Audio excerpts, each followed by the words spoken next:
4, 3, 2, 1.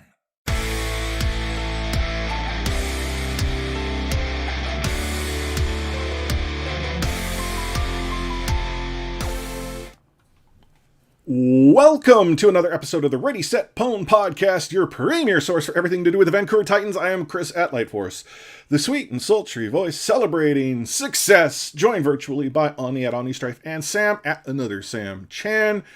Welcome, gentlemen. Hello, hello. What up? I like that you're still in color. I mean, Definitely. I was worried. I mean, we think back to the last episode. There was the possibility that I thought color would disappear, but it did not, which almost is like a prelude to what it is that we're going to go and see in our show today. Sam, I am disappointed I don't see that shoe wall you were dropping in RSP cord. Yeah, so this is real. See? It's not a Zoom conference. It's not a Zoom conference background. Yeah. So for those joining the live stream who aren't in our Discord, for those listening to the podcast who aren't in our Discord, Sam discovered was it a faux shoe wall? Yeah, like it was like a full poster.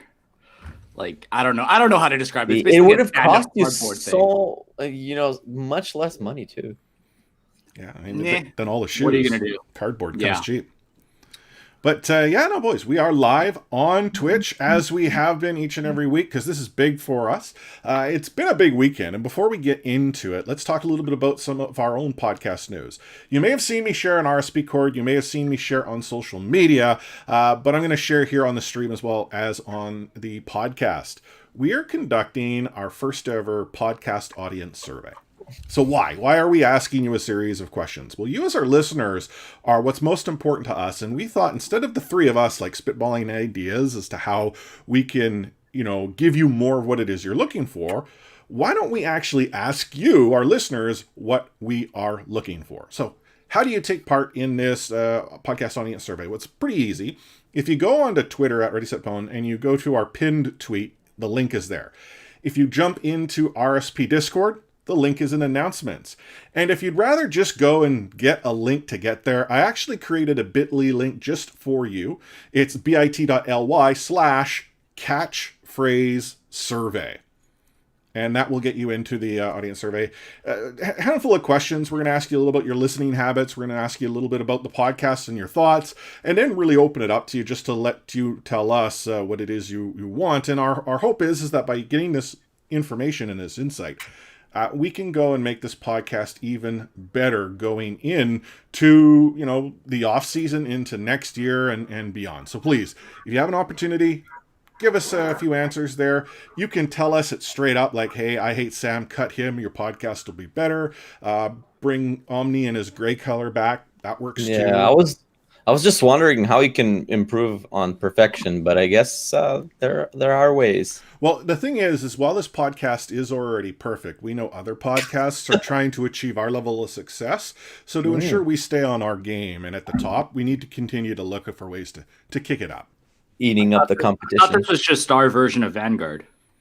Yeah, totally. That's exactly what this is. The Google form I used is installing spyware so we can spy on you all the time. Because we hacked into Google servers and fixed their form setup. That we totally did. And I mean, heck, we're already getting feedback here in chat for those watching the live stream. Atomic Skull says, bring back the 2019 Vancouver Titans. Gosh, I mean, they'll be back on the visitor side. Yeah, on a variety Let's of just teams. start with bringing back 2019. It was such a good year. Well, considering the way 2020 has been going, yeah. But you know what? Let's waste no more time. Let's get ourselves into the payload. Moving the payload. Join me. So kicking off the payload is us celebrating another Vancouver Titans win. And not just any win. No, they actually swept the Boston Uprising 3-0, which means having won the weekend previously 3-0, sweeping the Dallas Fuel, and then winning against the Boston Uprising 3-0, the Vancouver Titans clinched themselves a winning record in the sort of summer showdown tourney qualifiers, play-ins, or whatever we want to call it. And, we thought, what better way than to celebrate? And so I shot a message out there on social media saying, hey, friends of ours, let's celebrate on like Circle K. We know you can hook us up. And you know what? Circle K is like, damn straight you can. They swung by and dropped us off some goodies today. Like I got some Circle K water here to stay hydrated. Yeah, as opposed to normal water, we have Circle K spring water. Yeah. Oh, and look at this one. They did. I got a bag of gummy worms, and you can see I've already cracked into them. I got some potato chips down here. I got they hooked us up with some serious goodies. Like, I didn't realize that's all we needed to do. And, I do want to sort of give a shout out to Circle K. They've always been good to us. And this is not a paid promotion or anything, because outside of the free goodies they delivered to us, which was, top notch, they're actually coming out, and this just came out, with, I guess the past week, the Vancouver Titans officially announced their partnership with Circle K. So we're actually going to get more Circle K Froster cups for the new Vancouver Titans. Okay, I'm speechless. Yeah. This is not good for a podcast, guys. Oh, that didn't help. So for those listening to the podcast, Omni, who is currently muted, thank goodness, tossed on a Circle K sock. It's an official branded pop filter. Those socks are amazing, by the way. Official branded.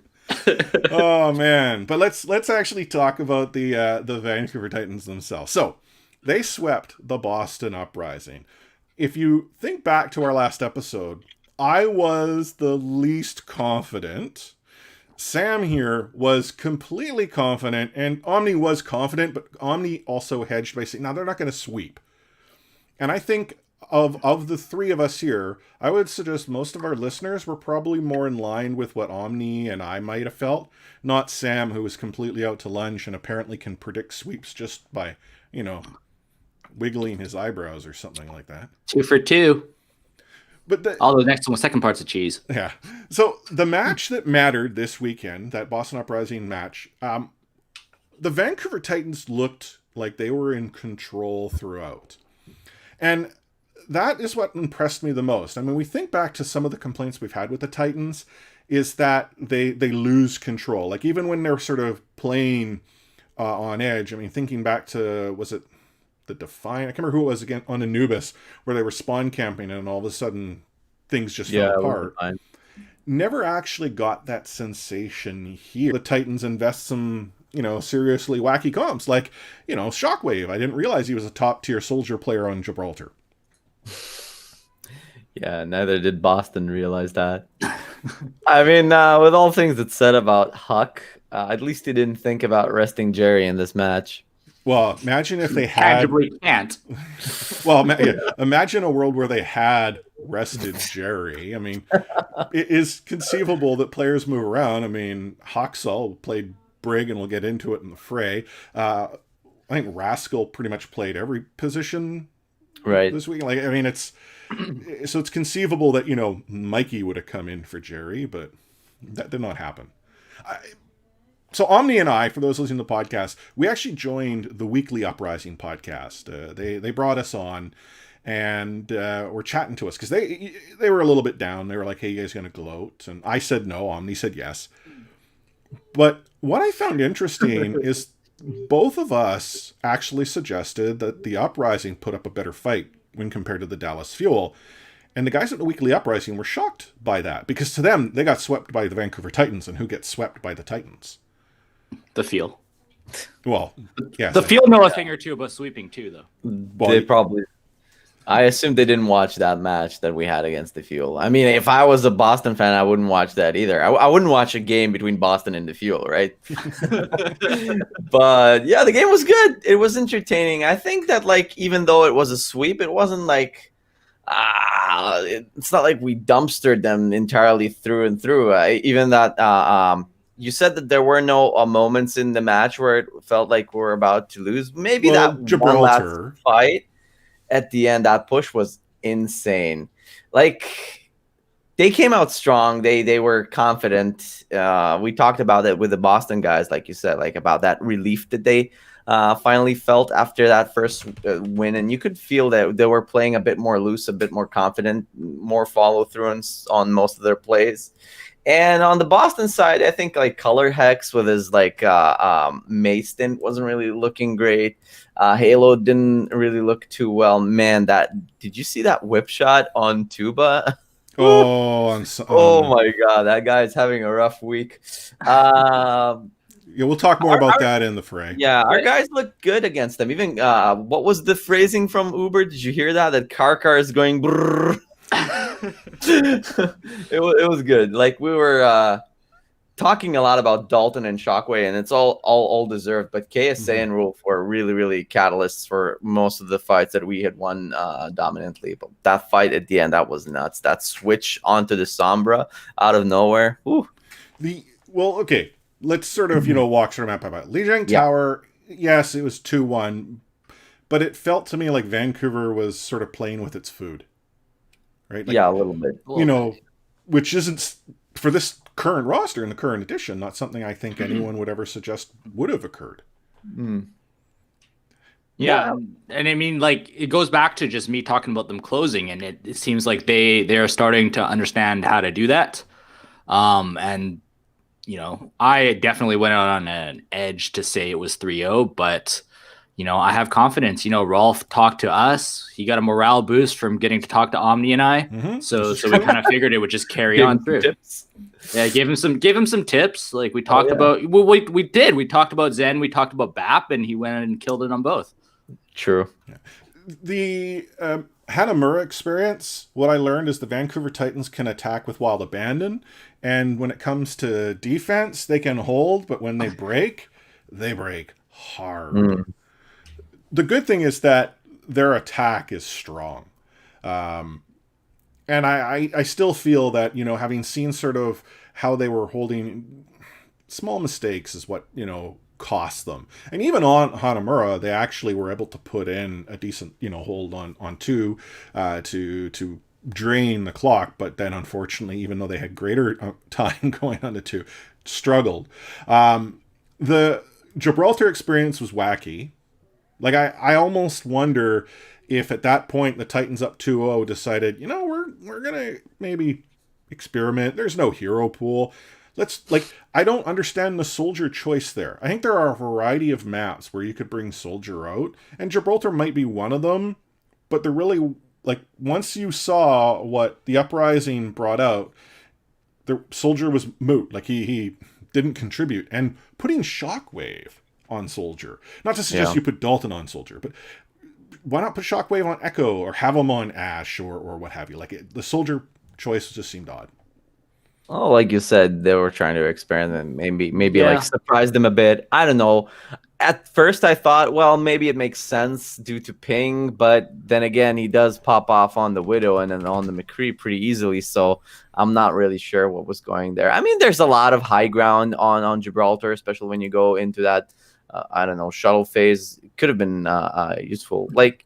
Had he popped off, got some headshots that were 50-50 picks, we wouldn't have been having this conversation. But it wasn't a good decision looking back. And he did adjust and went on to, I think it was the Tracer, and then he switched to that Widow at the end. I think he did not Widow. McCree. Yeah. Shockwave played 10 heroes in that game. Yeah, definitely. Actually, didn't he pull out a Torb at one point too? He pulled out a Torb a little bit at the end. Yeah, but the soldier thing, it's a really interesting strat. And the reason I say that is because it's almost universally hated from an audience perspective. We're sitting here going why run soldier? Casters are sitting there saying why run soldier? But the Titans aren't the only team to run this. If we go back to the May Melee, Florida ran it. Totally ran it. I love Soldier. So no, I believe Soldier has a certain place in Overwatch fans' hearts, but in terms of a strat, it never seems to quite fit in. And for whatever reason, multiple coaches from multiple regions, time and time again, will use Soldier as some sort of counter or something, and almost to a T, it never works, and they switch. My theory, my 900 IQ theory, is that because he's an Echo main, he just wants to keep fresh on those ults, right? He needs to play a lot of the other characters. That's why he has so much, flex. Well, it's essentially, when he Echo ults into a Reinhardt, you have a second tank. He can play main tank, no problem. Throw him onto a Reaper and 2 Blossoms, no problem. No problem. I think as hero pools exist, Echo bans will probably put the Vancouver Titans in a tough spot. But I think it's now quite clear our support ban or support pool is probably the bigger struggle. The moment Brig's not in the picture, the Vancouver Titans, I think, have difficulty then when they have to sort of have a BAP Zen combination of Zen's out of the picture. It's pools are hurting Rolf and Karkar more than really anyone else. Yeah, we need more supports. Yeah. And that's where I think we gotta give some love to Karkar. Yeah, I know, it's been Cordio, but I've definitely been crapping on his play throughout this whole process. He's been the one that's had to play catch up, and he performed this weekend, right? I think shout out to Tristan, social media guy for the Titans, and he was saying that Karkar is probably best on the Brig, when we all kind of thought, Lucio is his main thing, but clearly he definitely belonged and even made some nice plays as Brig. And I think that's a great first step. I think it's a huge confidence boost to him. I think what was one of the stats that Captain Plan pulled out? I think he was 3rd overall in Brig final blows per 10. Yeah. That's huge to a young guy's confidence, and especially one who knows he's had to do better. And I mean, I'm just giving all this Karkar love because I give the same amount of time for his crap when he does poorly. Yeah. So side note, statistically speaking, best Brig in the Overwatch League right now. Haxel. It's always been Haxel. Well, I know it's always been people are well, what do you mean Haxel on Brig now? We're not talking about 2019 Brig. We're talking about 2020 Brig. He had his ult in less than a minute and a half on average. Yep. Like that, Playing Brig is basically like a Genji blade all the time. with Hacksaw playing it. No freaking kidding. Okay, back to the Titans. The Vancouver Titans get the 3-0 sweep against the Uprising. This gives them a record of 2-1. And that record of 2-1 for their 3 matches that count meant the Vancouver Titans had a chance to finish as high as 3rd when it came to seeding. Now, that 3rd place finish had a lot to do with the result of the subsequent matches, the Valiant match against the Eternal and the Gladiators, or sorry, Gladiators. Was it Gladiators? I can't remember. Anyhow, I mean, ultimately, number of moving pieces. Well, ultimately what occurred is the Valiant got hurt hard. Thankfully, for the Valiant, they got the 1 win, so that allowed them to then finish sort of top at number 3. Mayhem moved themselves up, which we'll talk about, or not Mayhem, so Rain moved themselves up, which we'll talk about in a quick moment. But why I talk about the record now is that the Vancouver Titans, based on their record in these play-ins, tied the Valiant for essentially this, 3-4 or 4-5 place, and the Glads as well, I think, because the Titans had beaten both the Gladiators as well as the Valiant earlier this season. Easy clap. That tiebreaker counted. So the Vancouver Titans actually finished in the 4 seed. So what does that mean? The Vancouver Titans didn't have to play in a play-in like they did against the Defiant and the Mayhem. And we don't have to worry about the fact that they're going to have to go and play some crazy schedule just to get themselves into the weekend. They don't play again until Saturday, where, unfortunately, while they don't get to choose their opponent, because the 3 seeds higher of them do in NA, they get to sort of kick back and relax and essentially practice. I'm not entirely sure they can prepare, and we'll talk more about that when we get into the fray. But the Vancouver Titans got the job done, which then takes us into Sunday when they play the Atlanta Reign. And we sort of chatted about this on the episode. I'm like, well, what does this match mean? If the Titans win, now this is sort of the scrim match, experiment match. If they lose, where's the mean or the mean something for the Titans? Because it definitely meant something for the Reign. Well, the Vancouver Titans did what as best as I could describe as the experimental comp. Like, they were so committed to playing dive come hell or high water.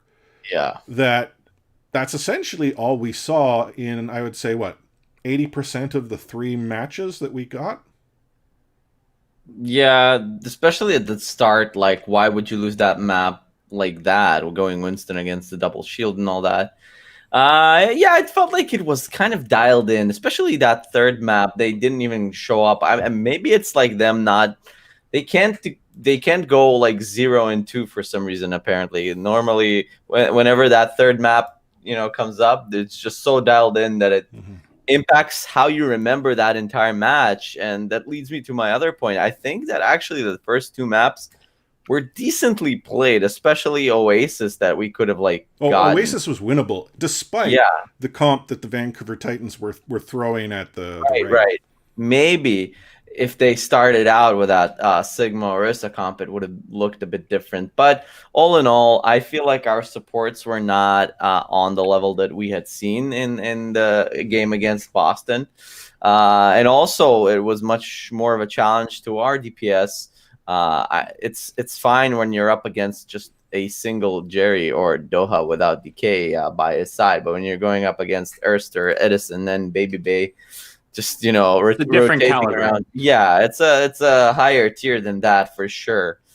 And they might have won Oasis, but they didn't. And Hanamura, there was something that really reminded me of what we had. I don't remember who it was against, but there was a match that we had in Volskaya where we got so much more time than the other team on our attack that it kind of felt like, oh, we've got plenty of time and we don't really need to be as, I don't know, urgent with our plays or as impactful as we should be. So maybe that's kind of like, you don't do that against a team that on paper, and maybe not just on paper, outclasses you. So maybe that's what kind of cost us this map. The difference on Hanamura, I mean, there's a number of differences, but the main difference was not the trash talk from Dogman. It was the Welcome, play Baby Bay. and trash talk of Baby Bay. Yeah. Like Baby Bay was dialed in, and there was one point. I don't know if it was on Hanamura, but Shockwave. Actually, I think it was in Gibraltar. Shockwave accepted that he was done, so he just sat there and did some tactical crouching while Baby Bay clicked his head. Like Baby Bay was talking some serious smack, and I know for some of our listeners, that's not like it drives you nuts. I'll be the first one to admit I'm not a trash talker. Like I just keep my sort of mouth shut. I focus on the play. I have fun. I don't try to play mind games through text. But like, if you play against me as Reinhardt and I'm on point, I'm on my game, you don't understand how many times you're going to hear Reinhardt going, "Come here." That's me. Like I will sit there and spam that as you're standing the other side. Like yesterday, just to put in perspective, I had an opposing Reinhardt who just suddenly shaking his head side to side. "Come here." Because I let my play do the talking. Yeah, that's the finger wag equivalent in Overwatch, right? But I look at what Baby Bay provides. It's entertainment. Like, and he was backing it up. Like I at one point I actually commented in the RSP voice comms when we were watching the match. I'm like, I hope that Shockwave returns the favor and makes Baby Bay crack. Unfortunately, that did not occur. No. But I did notice that between the maps, when they showed their faces, everybody was in good spirits. Both on the Titan side, everybody was laughing. So it's not like one of those games where maybe it's the fact that it didn't really count. Maybe they were just feeling more loose. I don't know. But they seem to be in good spirits at least. Yeah, and I think part of Baby Bay's plan was to try and focus on that one-on-one and trying to bait Shockwave a little bit. I don't think Shockwave bit exactly, but just looking at it from objectively, it did seem like they did let things get to their heads a little bit. Like I was really disappointed in the Hanamura attack just because we just finished talking about how great their Hanamura attack is, how many different looks it can have. We have the Hanzo, we could have the Echo. Like there's just a lot of different things that we've shown that we're capable of doing, and to have almost 6 minutes, like I think it was like 5:40, like that's an eternity, right? Like you could camp out there for 3 minutes and just build all 6 ults and go probably do that twice. Well, but Shockwave was on Hanzo and he was forced off because he kept getting into these 1v1s versus Baby Bay. Yeah. And Hanzo versus Ash, the dynamite hits you and now it's a body shot, right? So I think that's where we started to see the shift. The moment Shockwave didn't get eliminated, but essentially was taken away. We've talked about this in the past. Now there's a lot more weight on the shoulders of Dalton. And I kind of felt that, not to suggest he was, but it felt like Dalton was then trying to do maybe a little bit more. And that's where the House of Cards starts to fall down. Yeah. Atlanta also is kind of playing a very loose match, a very loose style, kind of similar to what we do. And normally when we bring that intensity or chaos into an opposing team that's not used to that, it works maybe better sometimes than others. But against Atlanta that are accustomed to playing that style, maybe it didn't really have the same effect we expected. Yeah. But anyhow, in a mean-nothing match for the Titans, this didn't have any impact to their map differential, didn't have any impact to their record. It meant that the Reign got to go all the way up to the 2nd seed, having got that 3-0 win. What was real screwy about this, had the Titans taken one map off the Reign, there would have been a crazy tie situation. And why that becomes crazy is that the tie-breaking options were Summer Showdown specific before they went into greater league separation. If you're the Overwatch League, how do you go and use the Summer Showdown head-to-head when it counted for one team and didn't count it for another? Like to be honest, they dodged a bullet here by having a 3-0 sweep as opposed to, let's say, a 3-1. I mean, it's almost like someone wrote the script beforehand. Yeah, funny. They did reveal it that everything is scripted with the production gig that they showed. By Noah A. Production or whatever? Yeah. A Production. And if you don't know what we're talking about, you got to go look at the content that the Overwatch League is creating.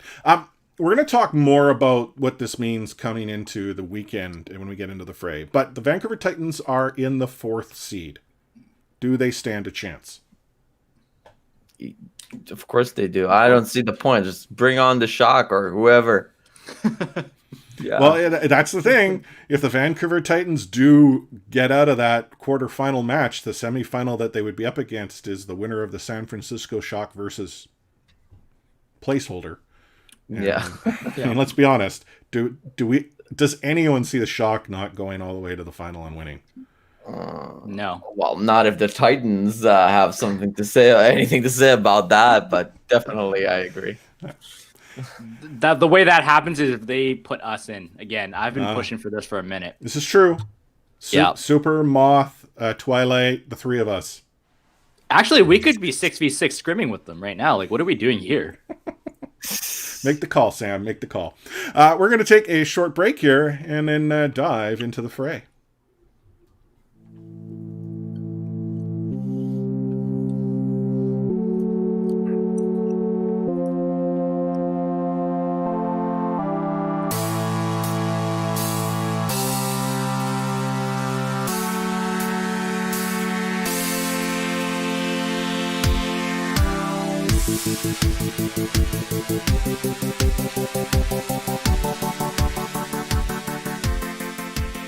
Back into the fray. So as we go back into the fray, let's talk a little bit about the week that was. The weekend itself went relatively according to plan. I'm not going to suggest that there were any significantly crazy matches, but let me go sort of run through the scores. So the weekend kicked off with the Guangzhou Charge taking on the Chengdu Hunters, beating them 3-1, followed by the Shanghai Dragons beating the Seoul Dynasty 3-1. And then the London Spitfire 3-0 the Hangzhou Spark. The Florida Mayhem beat the Houston Outlaws 3-2. The Dallas Fuel beat the Toronto Defiant 3-0, even though they did not play Decay, which is interesting. We already know that the Titans beat the Uprising 3-0, and then the LA Gladiators beat the Washington Justice 3-1. On Sunday, the Shanghai Dragons beat the Hangzhou Spark 3-0, the Seoul Dynasty beat the Chengdu Hunters 3-0, and the Guangzhou Charge beat the New York Excelsior 3-2. Paris Eternal beat LA Valiant 3-1. The Atlanta Rain, as we already know, beat the Vancouver Titans 3-0. The Philadelphia Fusion didn't know they had a match, and they lost 3-0 to the San Francisco Shock. Ooh. And that then set up the play-in for the weekend. So, how did all the seedings shake down? Well, having lost to the Vancouver Titans, the Boston Uprising finished in the number 12 spot in NA. And the Washington Justice, having just not looked all that good, also then ended up in the number 13. So those two teams had to play last match of the day on Sunday. While Omni and I are doing a segment with the Weekly Uprising, which shocked both of us, we didn't think they'd want to record a segment while their team was playing, but they did. Had that much faith. The Washington Justice beat the Boston Uprising 3-1 in what had to be, like, essentially it wasn't the Washington Justice. It was the Washington Nanoblade versus an Uprising team that knew it was coming and could do absolutely nothing right about it. Like, I feel for the Uprising guys. I mean, we were on their podcast. They're good guys. But this team is in a world of hurt. Like, if you think as Vancouver Titans fans that, you know, we're like, oh my God, the sky is falling, and we kind of were, based on the sentiment of some of the Uprising fans in the Weekly Uprising Discord, man, like, they're firing everyone right now. Like, it's not a good place. As far as the weekend goes, though, the matches we all said you should watch. We told you to go watch the Dallas Fuel versus the Toronto Defiant. Was it not a great time? If you were a Dallas Fuel fan, like, what's wrong with the Defiant? Like, how is that Fuel team with Onigod now a better team because they've had more time to prepare? Like, I don't see the difference. But the Defiant, like, part of me actually wonders, did the Defiant see how the Titans handled the Fuel, and the moment they saw Decay not in the lineup, we're like, we got this. We also saw, I mean, Achilles found his way back into the lineup. Surefire found his way out. Well, we also had the first power outage of that too. Owl COVID. So we'd be remiss not to mention that. Yeah. But I think it starts with Doha played better, significantly better. Doha kind of was a dud when he played with us. If we're comparing apples to apples, but the Defiant themselves, like, and I'll be completely honest, when we were talking about main tanks for the eventual new Titans roster, like the name Numlock did come up, just in jest, not like rumor or anything. Like we kind of muttered across his name. And I mean, Numlock is a pro, but Numlock is limited. Like, he's not going to be super one day or something like that. He is what he is by this point. And honestly, I can say that for pretty much most of the roster outside of Surefour and Kareev, they have limited futures. I might be forgetting some roster players, so forgive me. I'm not a Defiant specialist, but at this point, we've seen enough of their matches to kind of have some commentary on it for one reason or another. Yeah. So like that's part of it, but also like when we talked to Adam, just a couple of weeks back, like he mentioned, like this team is not always motivated. So I think you might actually be onto something without, spreading new rumors that like maybe they didn't show up because they're not like talent to talent. The fact they beat the Titans just 2 weeks ago, 3-0, like they shouldn't be getting slapped by a decayless team. So, and we've seen that decayless team, so it didn't seem to make sense. I don't know, like that's my 2 cents. Yeah, I'm of the belief that they might have been looking ahead. I've said this before. Confidence can be a hell of a drug. The problem is overconfidence can be even worse. And if you're already looking ahead, if you're looking at the Dallas Fuel getting handled by a Vancouver Titans team that you don't respect, like let's be honest, who respected the Vancouver Titans going into their Dallas Fuel match where they finally got their first win? I bet you very few teams did. There were some teams that respected the capability of individuals, but no one respected the team. Vancouver gets a 3-0 win, and people are shocked. Vancouver gets a second 3-0 win, and suddenly people are paying attention. I don't think the Vancouver Titans are getting much respect yet. I mean, we're going to talk more about this as we get into the showdown, but the fact remains that if you think you're better than your opponent, whether or not you are, you still need to prepare as if you're not. And that it just felt to me that the Defiant, they couldn't put anything together. And then the power outage didn't help, where you had a mid-match player swap as the solution. Yeah. And on hold reset and like kind of crazy stuff. But going on with the weekend, the other match that, Sam, you said everyone should stay up and watch was the Hangzhou Spark Shanghai Dragons. Did you? No. Yeah, I didn't think so. Shanghai Dragons took it to the Spark just handily. I don't think there is a team in the Asia bracket right now, or Asian region, as powerful as the Dragons. And I Seoul's in their own dimension. New York, not consistent. Like Guangzhou is on the rise, though. Sure, but are they at like Shanghai level? No. Man, I miss the times when we got the NA and China matches, the Asian and NA teams. They gotta meet. It's at some point, but I don't know how starts getting to me. I don't know just how they play make with happen. Ping, man. We always play with Ping. Yeah, well, make it equal with the Titans, especially like going up against teams. It's not fair how our players need to play with like a bazillion pings. Yeah, because it's not like the Titans went out and found people across the planet to replace the roster. So Guangzhou Charge, New York Excelsior, Omni. Did you wake up early to watch that one? I mean, it was a good match. We got to see more Hacksaw Brig. Like it was. I got to see. I woke up on time to watch the Action Sports highlights. That literally means any hour of the day. Exactly. Got up early on Monday to watch them. The Paris Eternal LA Valiant match. I genuinely was surprised by this one. I watched all of the matches or NA matches on Sunday. I would not have picked this one to watch, but I enjoyed it. And what I enjoyed even more was how dysfunctional the Valiant looked. And I'll cushion what I'm saying there, because that then gave me hope for the Titans going into the Summer Showdown tournament. And it's possible that the Valiant are a team that they face. the other match that was selected here by me was the Fusion San Francisco Shock match.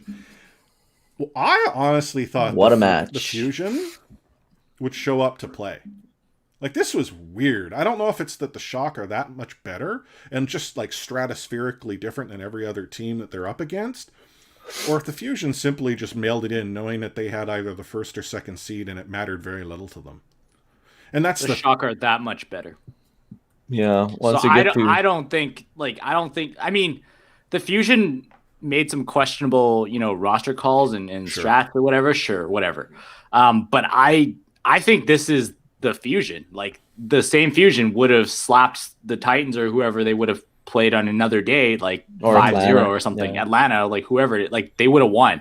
And they're a good team. They're not a great team. And if I'm comparing, like, just talking about Shock and Dragons being on another level and them being great, like that, and that's the reality of at least NA Overwatch right now, is it's the Shock and then everybody else is somewhere else. Yeah, it's it's kind of like an uninjured Golden State Warriors with Kevin Durant. You can't do anything. Like, We're just waiting, right?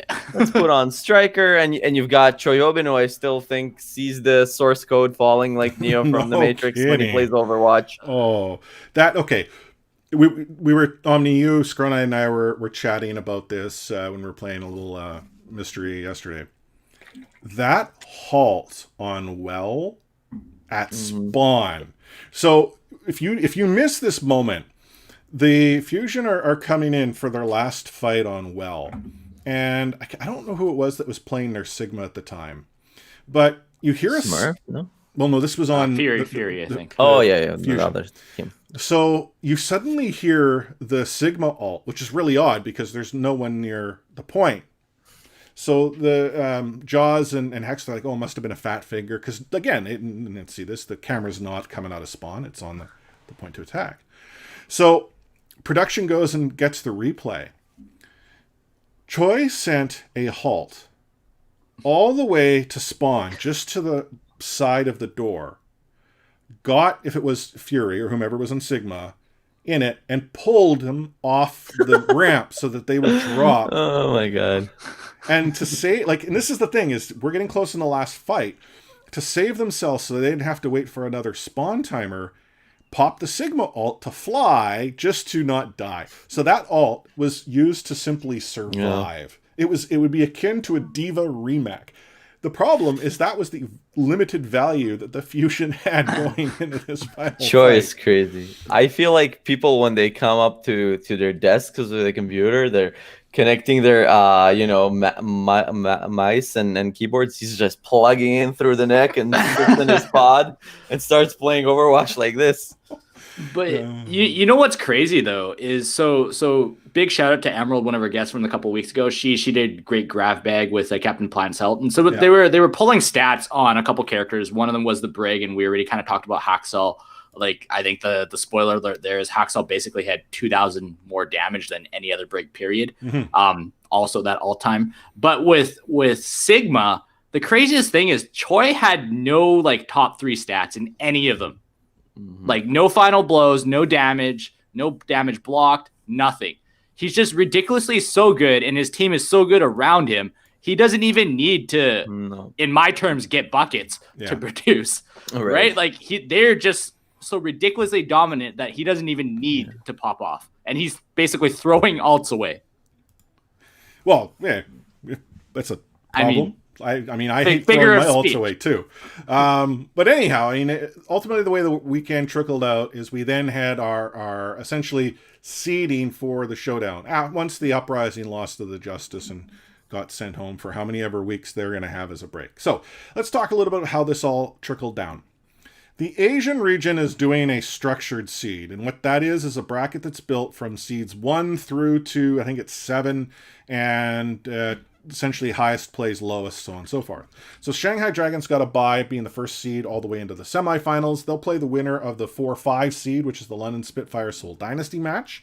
The Guangzhou Charge finished 2. They're taking on the Chengdu Hunters at 7. And the New York Excelsior take on the Hangzhou Spark 3-6. The winners of those play the semi. The winner of the semi go on to a final. That experience takes place Saturday and then Sunday. So if you're wanting to stay up late or get up early, it's the weekend that's in the way. North America, whole lot of different. So first and foremost, you had the play-in. So the Justice technically upset the Uprising, being the lower seed at 13. And once that was determined, then seeds 5, 6, 7, and 8 got to choose their opponent in what they're calling the knockout round. This kicking off, I think, noon Pacific on Friday. So first up was the Los Angeles Valiant. And Packing 10 proceeded to say they're picking the Toronto Defiant, and the reason why is Toronto's not good. Which... He's not wrong. It's hard. I mean, it's hard to argue with. The Los Angeles Gladiators were up next. They picked the Washington Justice, essentially for the same reason. They're a bad team. Florida is up after that. They're going to take on the Houston Outlaws, and then Paris Eternal Dallas Fuel was the match that was chosen because everything else had trickled out. Now, I should also add that during this, John Spector, who's the VP at Overwatch League, actually put up a grand, the funniest response or choice. I don't know who won the $1,000 because that entire experience kind of felt weird. But what does that mean for the Vancouver Titans? We don't know, because all of those matches have to happen on Friday. And at the end of the day on Friday, then we're going to have the San Francisco Shock then pick who plays them in the quarters, followed by the Atlanta Reign, who get to pick out of the 3 teams that remain who plays them. The Philadelphia Fusion get a choice of 1 or 2, and then the Vancouver Titans get whoever's left over. So let's go through this sort of exercise ourselves, just on the NA side. LA Valiant, Toronto Defiant. Does Toronto stand a chance? I don't think so. Sam? Yeah, shaking your head. I'm going to watch this match because, again, soft spot for the Toronto Defiant and all, but I struggle to see the Defiant beating the Valiant. No. And we forget the Defiant don't have a head coach right now, right? They don't have a GM. Is that right? Don't they? Well, the GM is gonna change the roster spots, but like a coach, like I give a lot of credit, for example, to the Titans coaching staff because we see the strats, we see the synergy, we see them working on things, right? True. Who's doing that for the Defiant right now?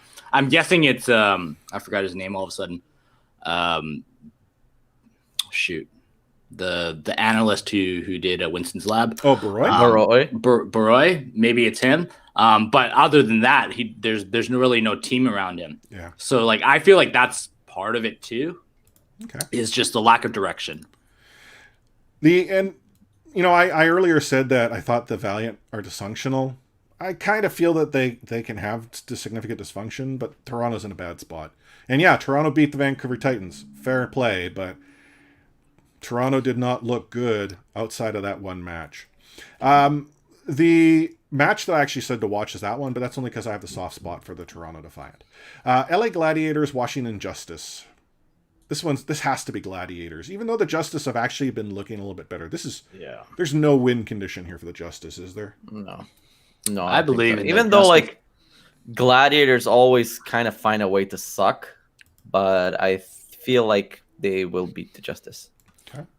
Right, but so we're looking at, if you're looking at these Friday teams though, like what's most likely to be an upset? Yeah, none of them. Well, I could see the Fuel beating the Eternal. Is that an upset? No, but that's technically it is an upset 9 over an 8, but I'm not buying Dallas beating Paris. No, okay. Is Decay playing? No.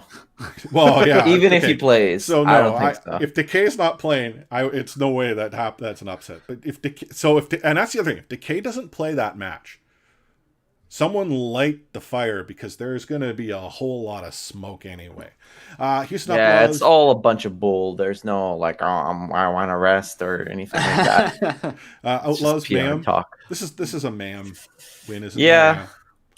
So okay, Sam, do you think? But back to the Justice and the Gladiators. Like to me, the Justice feel, and this isn't because there's ex-Titans on the team, they do feel a little bit like the Titans when we just got our new roster. Like sure. they need time to gel. They seem to have reconstructed their coaching staff, they reconstructed everything. Yeah. And like the raw talent I think can be there. I'm not saying like they're gonna break the league or anything, but like again, the Gladiators are known for being sad.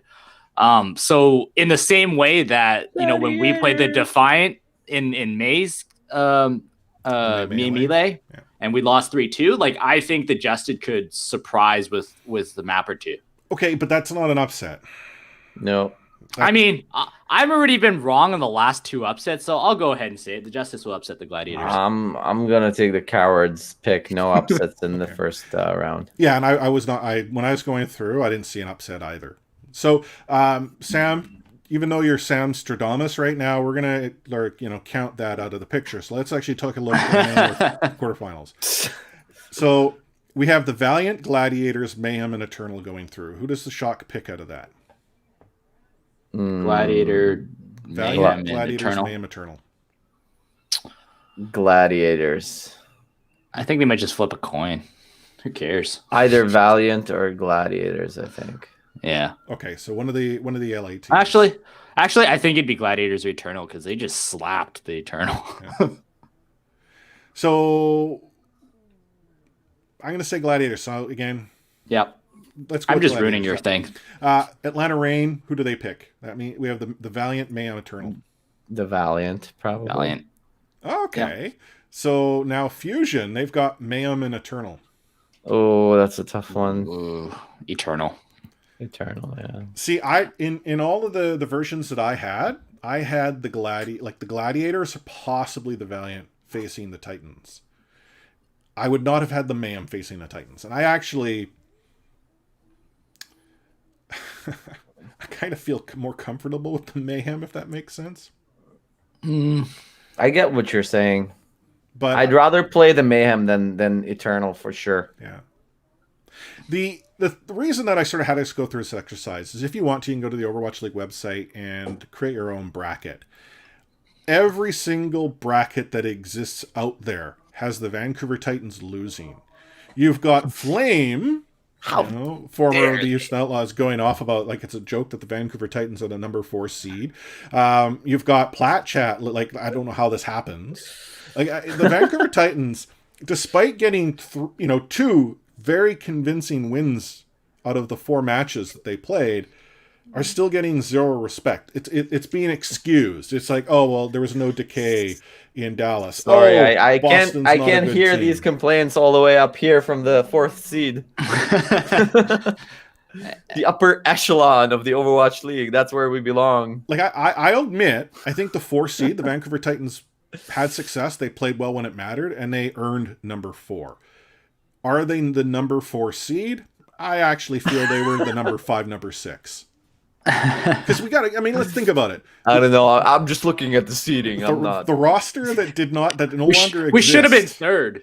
Yeah. Whatever. And they we could should have won been. Hanamura, so whatever. Yeah. Anyhow, I mean, we'll let our game do the talking. what it is. Like it is really funny. Like we talk about narratives a lot, and I think from Vancouver we love giving this kind of underdog, everybody hates us story that's out. But like there is a little bit of truth in that, right? Because what happened when the Mayhem was like basically playing the Uprising every week and they'd beat him every week, and then going into again the May tournament, everybody's like, Florida's only 2nd seed because they just basically dumpstered on bad teams. Yeah. And I can argue the similar thing. 4 games in a row against the Boston Uprising, Yeah, or something like that. Yeah. And I mean, like, part of that I think is true, and I'm not going to deny that the Titans did have what I would compare to some of the other teams' easier opponents in the last month.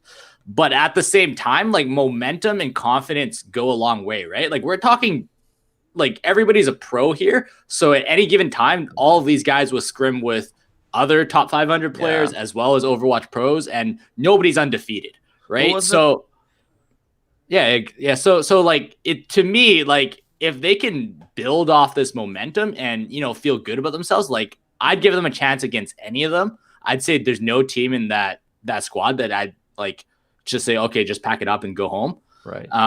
So to me, like, I think it could be really interesting for Titans fans, even if they lose, because I think we're starting to see the, so-called potential that we started talking about, just 2 months ago. Sure. That middle pack is much closer to one another than people think it is. Are the Titans there though? They could be. I mean, After okay, this like weekend. right now, I view the Uprising, Justice, Titans, and Defiant right now, reported for throwing. Yeah. Right, like it's, and that's not to say they're all going the same direction. I think there's Titans have potential. We talked a little bit. The Justice are showing potential. The Uprising, they're in a rough spot, and the Defiant, they're in a real rough way. So, you're right. Maybe the Titans are starting to show that they might get into the middle of the pack where there's a lot more balance. But I think we still need to see more from them to actually. Yeah. Yeah, and I think that Atlanta game is an eye opener for all of us because we always talk about how Atlanta's the gatekeeper, right? They smash on all the bad teams and they get smashed on all the good teams. Yeah. So we definitely still got work to do, and I'm not putting on some glasses and just no. And I look at that Atlanta game and I just wish the Vancouver Titans had played a comp other than dive for 80% of the time. Like I felt they were trying something. They're just hiding their true power level. So yeah, maybe. Dive is one letter away from die. True. So San Francisco, Shanghai. Disagree or agree? Oh, 100%. Yeah, that's easy. So let's say whatever the August tournament happens to be. You know what? Before that, Shanghai? I'm just gonna change my pick just to brag in case I'm right. I'm gonna take Guangzhou in the Asia region. Not Shanghai. No. Okay. You heard it here Doesn't first. it feel like Guangzhou is the anti NYXL? Like NYXL comes in with the big names, the strutting, the history and all that stuff, and like for the most part, nobody seems to ever know anything about the Charge, but they're always their records are 13-6 and 12-5. It's pretty similar. Seoul is the anti. Well, Seoul is something different altogether. They're like in one day they're anti Overwatch League, and then other days they're like better than the Shock. Like they're in a weird spot. So collectively we said Shanghai and San Francisco until Omni decided to go and shake things up and choose Guangzhou. Curious what y'all are wondering or considering as who's going to finish at the top, and if there's anyone brave enough to say the Vancouver Titans actually have a chance. What else was going on? Well, today was, and we're recording on a Tuesday night, so when you're hearing this live on Wednesday, it's already happened, but the France Overwatch Charity Cup happened today, and Scion Esports was the champion. They took home over $10,000, and I'm not going to say the acronym, but it's FOCC in dollars. I don't know how I say that without myself getting into trouble. I love the Community Cup, and I know like the community has embraced what Fran's doing here. I kind of wish there was more opportunities. Like I think this is a space that the Vancouver Titans could find a way to go in and further embrace the tier 2 scene as we were told they would do. I know there's a lot going on, but I think there's an opportunity. Maybe it's RSP. Maybe we need to have RSP Overwatch Community Cup or something like that. I know absolutely nothing about the scene, but maybe we need to go and put something together. Raise $20 is for the winner.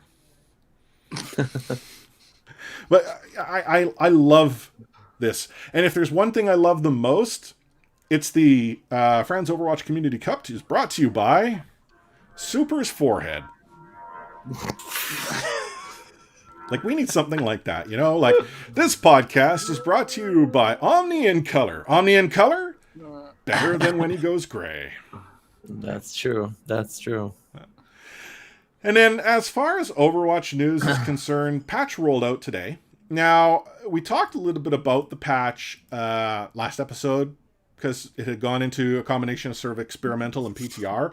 Well, it rolled out, most of it actually rolled out today. So first and foremost on the competitive updates, Open Queue is now part of competitive play.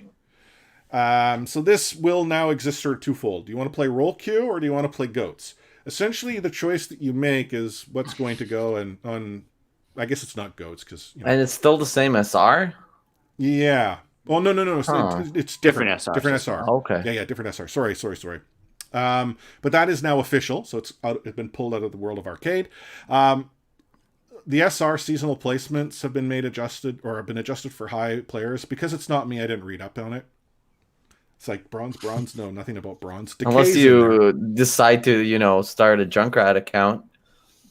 You guys talked me up on Junkrat, but I've seen it. I'm still like waking up in the middle of the night in a cold puddle of sweat. So yeah, I always have to check my back. But there were some hero updates, so let's actually run through them quickly. Ashe got a nerf. Now, the nerf was on the Dynamite. Dynamite cooldown's been increased from 10 seconds to 12 seconds. And this, I have no problem with this, because that Dynamite, when you, like, especially in the competitive scene, you get a stack, and everyone's ticking, and now all you need to do is, like, body shot as Ashe. I think the cooldown puts it in a better place. Brigitte got, like, nerfed, and I might have said Ashe buff, sorry, I meant Ashe nerf, but Brigitte got nerfed hard. So the repair pack will no longer grant additional armor health. The barrier shield, while increased from 200 to 250, the regen rate has decreased from 100 to 85 health per second, and her cooldown when destroyed is increased from 3 to 5. Is this just to keep Haxel from being the best brig in the league? Like, I don't quite understand the changes. And I mean, the developer comments is granting additional maximum health is a powerful ability and has proven too effective when combined with additional healing of repair packs. Brigitte's barrier will now provide more protection up front, enabling her to withstand more directed fire, but will also have a longer downtime if it's destroyed. I found the current world of Brig that, like, she doesn't, I don't know how to play her anymore. Like, I think she needs a full rebuild. She's been, tweaked a lot. I guess in pro play or in really high elo, she's really powerful. But I'm upset about it because I feel like without Brig being a thing, we'll see much less of Echo, Tracer. It's also an indirect nerf to Genji as well, who's been like seeing a lot of, time in the limelight. Isn't it ironic? We hate Brig and we love Brig. Well, we loved Haxel Brig, we love Karkar Brig, but we just don't like Brig as a character. But if we have to accept that she's in the game, we loved stomping the opposition. Yeah, friend of the show, Great Root Bear from Toronto. World's best Brig. He is world's best Brig. He'd be upset with us. Diva got buffed, so her fusion cannon movement penalty has been reduced. Her Defense Matrix cooldown's been reduced. Her micro missiles delay has been reduced.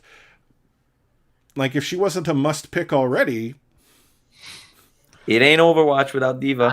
I feel like every like 3 or 4 weeks, their thing is just to go, oh, we got to change Diva again. Like they'll max out the shields, and they'll take down the shields, and they'll add a rocket, lose a rocket. Like, I can't even keep track of how many times we've talked about Diva buffs and nerfs. Like, it's just this thing they do every time they roll out a patch. Yeah.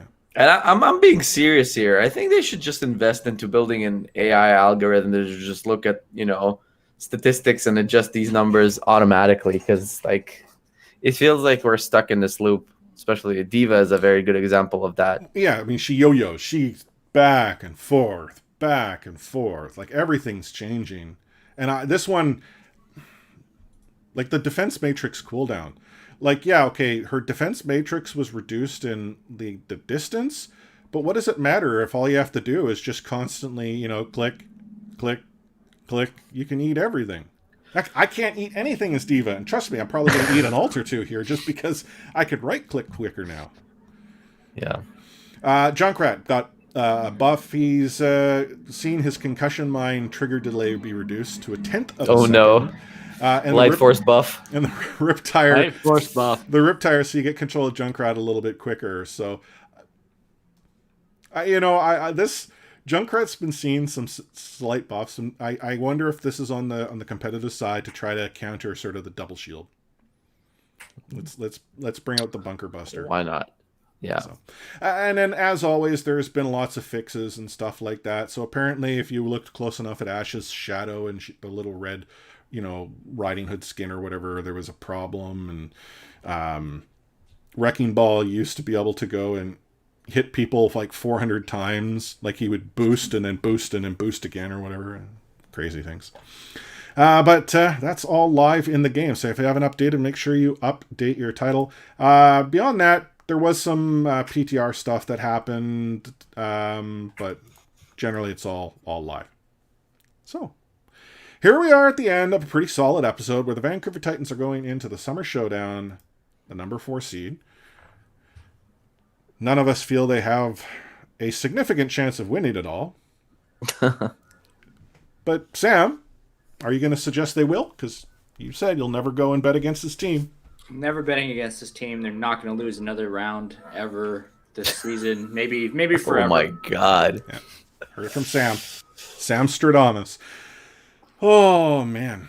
I've got some goodies I got to munch into. Like these gummy worms here, they've been sitting here teasing me. And, for those looking on the stream, you can see them. I've been choking on these sours. Hey, if you start munching on those, like 2/3 of this podcast will be basically chewing throughout the show. Exactly. I've sort of reached this point where if Circle K is showing us the love, like when's Pizza Hut going to step up and throw us a couple pies, or Rotzi going to go and pop a chair or two, or one of their desks or something? Or it'll go perfectly with that energy drink we got too. Yeah, I mean, called the Joker. I want some Jack Links. Give me some Jack Links. Yeah, I actually, to be honest, I am in need of a new sort of desk size gaming mat. The one I have, it's like falling apart. Like, Let me just open my Amazon wish list really quick. Are we just shopping here now? So because Circle K gives us some chips, now he's got to go buy you a mat. I am appreciative that Circle K reached out to us. I mean, they've been good to us, and I just want to show respect. But it's awesome that we're now starting to see our community really thrive and grow. There's us already as fans. We're now starting to see this interaction with the team, the roster. I mean, we had Rolf join us for an episode. We've had Wheats join us for RSP Bugs, and Wheats joining our Minecraft server. RSP does Minecraft. So, I mean, I'm really enjoying this. OmniStrive joining us weekly. That's true. We don't talk enough about that, But when are we gonna finally get your autograph? Yeah.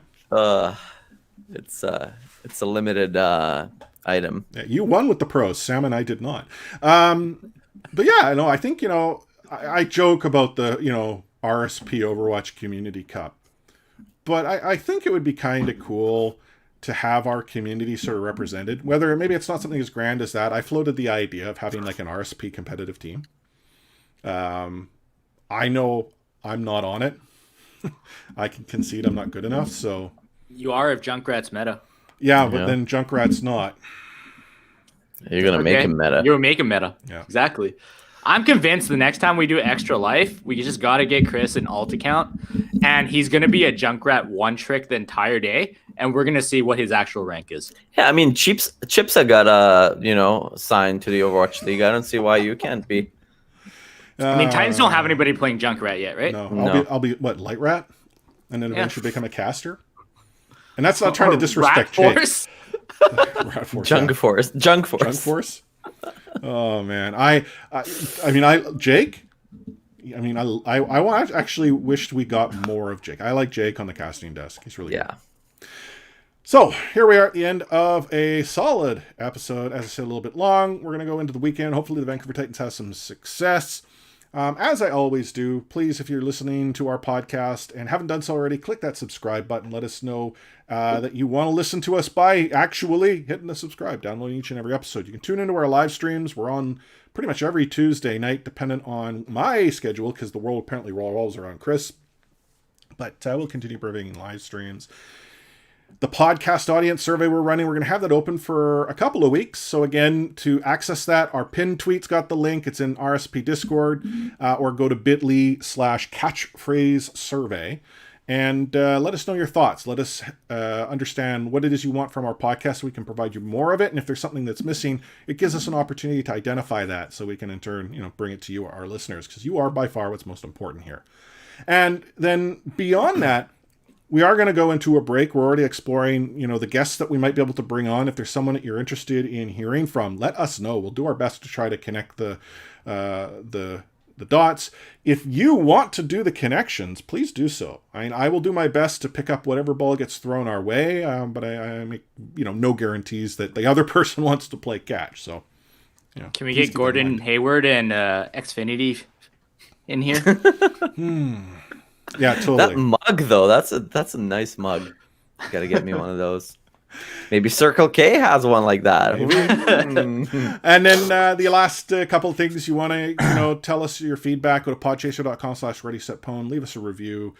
Go to voicelink.fm/readysetpwn, leave us a message, or jump into our Discord, which is discord.io/readysetpwn, to take part in the conversation. So, as we wrap this episode up, any final words of wisdom you want to share with all of our listeners there, Ani? Me think, why waste time say a lot word when few word do trick? Sam, can you top that? No, but I know Kat's been wondering. So my advice to you is if you're going to hang a shoe on the wall, make sure you don't wear it first, because every once in a while you're going to pick it up and it's going to hit you in the head. So don't wear them. And me, who would wear shoes? Who would do that? Yeah, who wears shoes? Final words for me. Everyone stay safe, have fun. See you in games, see you in Discord, see you on social, see Happy you Canada around Day. The scene. But we look forward to connecting again next week. Same time. See you on Valorant. Place. Yeah, thanks, Sam. So on behalf of Sam at Another Sam Chan, on the I'm Strife, myself, Chris at Lightforce, I'm going to sign this podcast off with those magical 2 words. Catchphrase!